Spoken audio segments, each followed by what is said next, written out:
This is Unrendered on IKTV. My guest is Dr. the Honorable Linton Lewis. I am Tony Regisford. Of course, you can follow IKTV on Twitter at iConcepts. Dr. Lewis, I know I can't bring you here and not talk about the National Insurance Service. You're dying, you're chomping at the bit to have your say on this. And, you know, I'm going to let you have your say on this. You've already done so in the House of Parliament, I believe, when you were debating that whole matter of the government borrowing money to essentially pay money that they owed the NIS. What's your overall take? Well, the government has found itself in an awkward situation, having to come to the people, say to the people, listen, we owe the NIS $15 million contributions from the employees, and we have not been able to pay them for 16 months perhaps, since May. The Prime Minister indicated that there may well be $15 million or so owing to the NIS.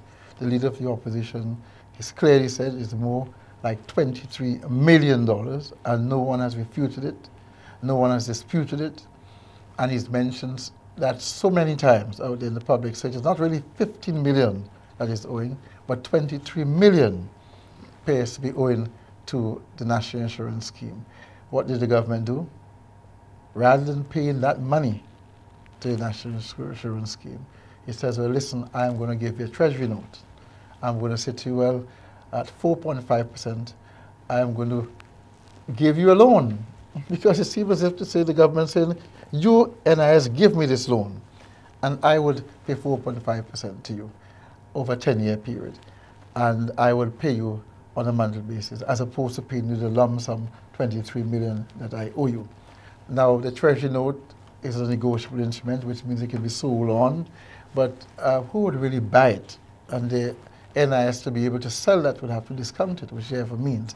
If the government owes 23 million, the NIS may have to sell that at a discounted rate, which means less than 23 million, to be able to get it to be negotiated on the market. So what is happening is that the government is saying that they spent the money for the flood relief efforts to try and rehabilitate people. But that flood came in December 2013, and the money is owing since May 2013.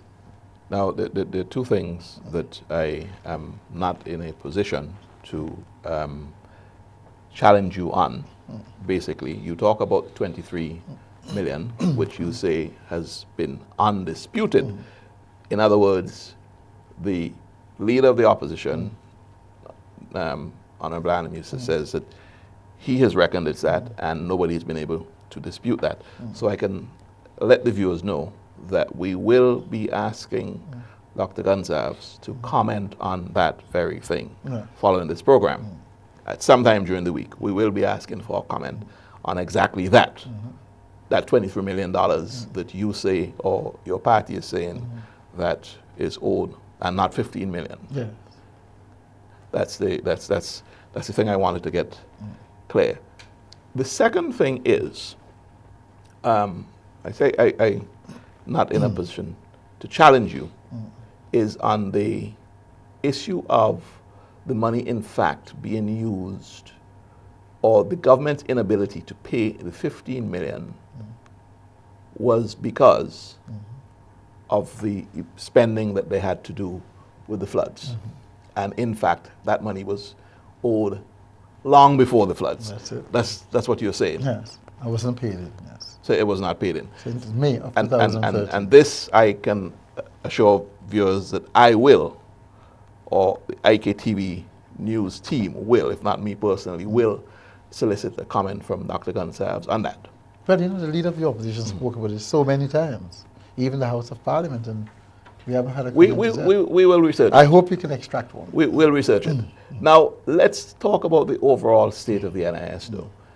Are you of the opinion that the NIS is, I'm not trying to put words in your mouth, but are you of the opinion that it's on a slippery slope, or is it in a reasonably stable position? What is your opinion about it? It can be on a slippery slope. The last actual review clearly indicated that we have to be very careful in the medium term that we don't have our expenses exceeding our revenues.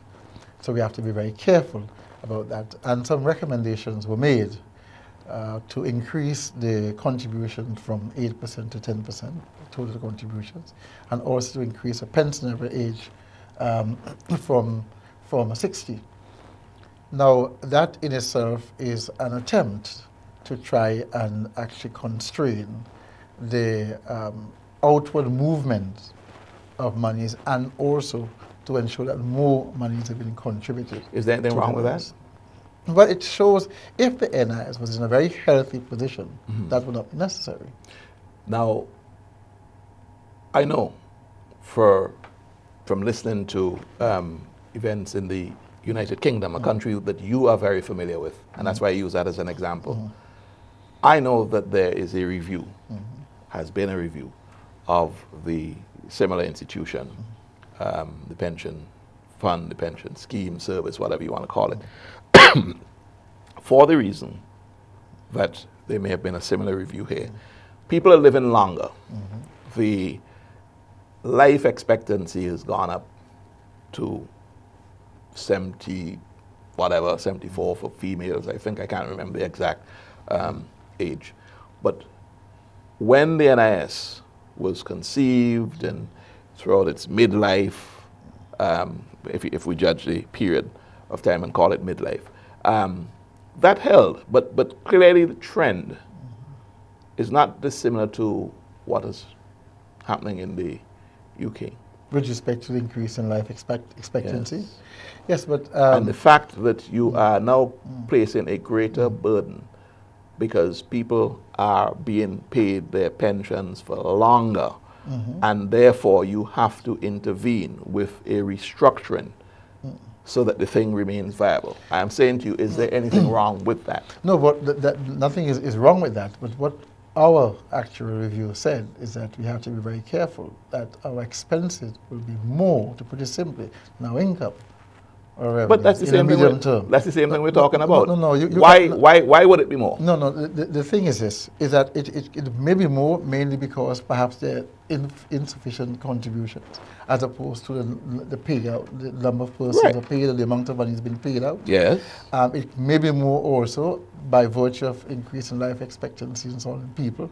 But they're the same thing, basically. No, yes. But my thing, what I'm saying to you, that having regard to those variables, it makes us far more appreciative of the need to be a bit more diligent with respect to the NIS. And that's a point I absolutely accept. I think that any government, be it the ULP administration or an NDP administration or a DRP administration, you are talking about people's pension. They have contributed to this fund, and the expectation is that when they can no longer work, they have something to live on. But it's the issue, you know. So the point about it is that the actuarial people have to be able to propose a structure that will ensure that people are. That's the point. In light of all of that, you're hearing that over $23 million not paid in. That's the point.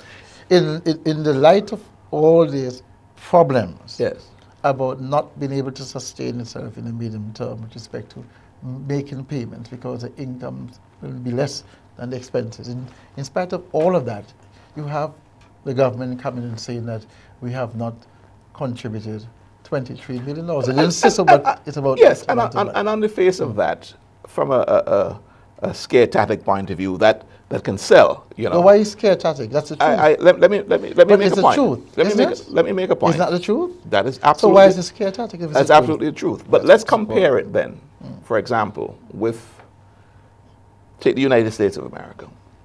Does the United States of America owe money to the similar institution? But you're talking about something different now.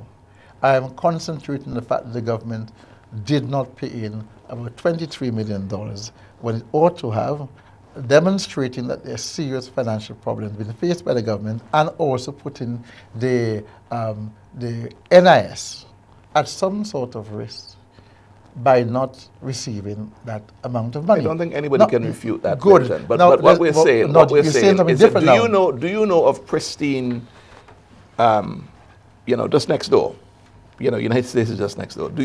Is that a pristine situation? Is it that the NIS is not exposed to any risk at all on account of the government activities? That's something totally different. Why is it? The NIS, the world over, would have to invest monies and so on to be able to get the income necessary to be able to operate, to function, to manage, and to sustain its payments into the future. One understands that.